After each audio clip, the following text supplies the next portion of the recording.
Disebutkan dalam riwayat Bukhari, Pak, Rasulullah SAW pernah bermimpi di bawah dua malaikat, Pak, dan diperlihatkan macam-macam adab kubur. Dalam riwayat Bukhari itu Rasulullah SAW bersabda, "Ra'aitu fil manam." Tadi malam aku bermimpi. Ya. Atani malakan, datang kepadaku dua malaikat. Lalu ia menyuruhku untuk pergi dan berkata, "Intalik, hai Muhammad, ayo pergi." Maka aku pun pergi, kata Rasulullah SAW. Lalu aku melihat ada orang yang ditidurkan dalam keadaan apa? Ya, tengkurap.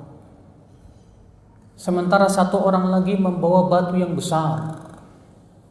Lalu kemudian orang yang membawa batu itu pun menghancurkan kepala orang yang tidur tengkurap itu, Pak.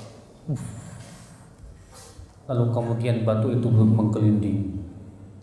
Diambilnya batu tersebut. Ketika kembali, kepala orang itu sudah kembali lagi. Dihancurkannya lagi. Lalu aku berkata kepada dua malaikat itu, "Siapa orang itu?" Kata malaikat itu, "Intolik, pergi."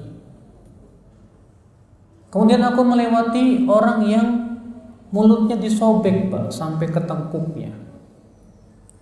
Ketika yang kanannya telah disobek, ya digunting sampai ke tengkuknya, kemudian digunting yang sebelah kirinya. Ketika yang kiri sudah selesai, ininya sudah bagus lagi, digunting lagi, terus sampai hari kiamat. Maka Rasulullah SAW bertanya, "Siapa dia?" Kata malaikat itu, Intolik, pergi." Kemudian kata Rasulullah SAW, aku melihat laki-laki dan wanita telanjang dalam tungku api. Setiap kali api menyambar dari bawah, mereka pun langsung menjerit berusaha keluar.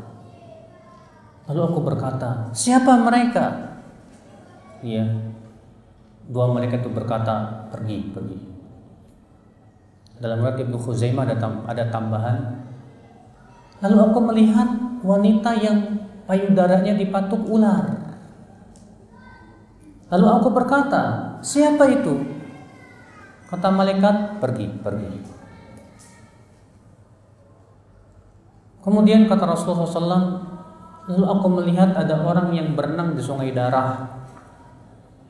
Sementara di pinggir sungai itu ada seorang laki-laki yang telah menunggunya. Ketika ia telah berenang sampai ke tepian, sampai di tepi dibuka mulutnya, dimasukkan batu. Kemudian dia berenang lagi.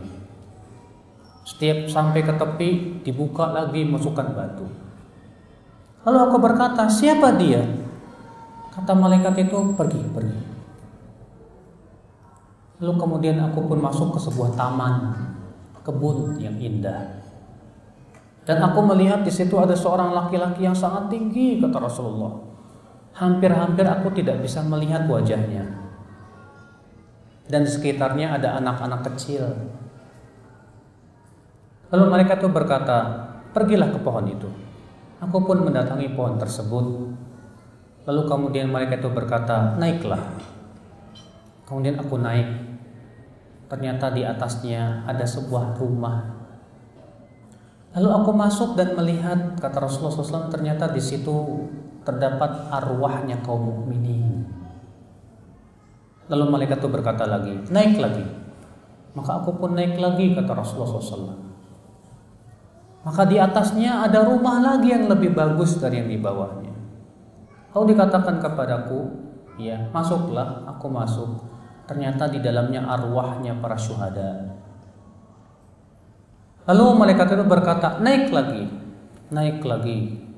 Maka aku pun melihat sebuah istana yang sangat megah. Lalu dikatakan kepadaku, "Itu rumahmu."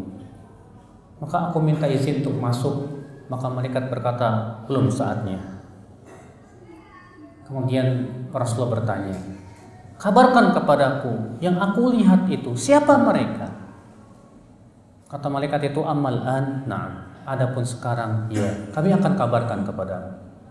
Adapun yang kamu lihat, orang yang tidurnya terlentang atau tertelungkup dan dihancurkan kepalanya, itu orang yang Allah ajarkan Al-Quran, tapi ia tidur dan tidak mengamalkannya. Adapun yang kamu lihat, mulutnya disobek sampai ke tengkuknya. Fahuwaladzi yakhruju min baiti fayakdzibu kadzibatan. Itu orang yang keluar dari rumahnya lalu berdusta sampai kedustaannya itu menyebar ke ufuk timur dan barat. Bikin isu Pak namanya Pak. Adapun yang kamu lihat laki-laki dan wanita yang telanjang dalam tungku api, fahumuz zuna, itu para pelacur.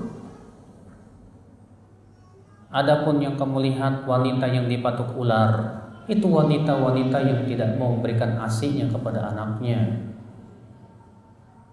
Adapun yang kamu lihat yang berenang di sungai darah, itu para pemakan riba.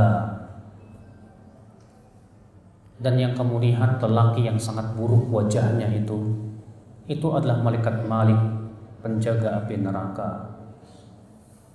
Adapun yang lelaki yang sangat tinggi di sebuah taman itu ayahmu Ibrahim. Dan yang di sekitarnya anak-anak kaum mukminin yang meninggal dalam keadaan belum balik. Iya. Inilah kisahnya, Pak. Jadi Rasulullah SAW diberitahu dan diperingatkan oleh Allah tentang macam-macam adab kubur, Masya Allah. Iya. Maka dari itulah ya akhwat Islam azakumullah, adab kubur itu hak, wajib kita imani Pak.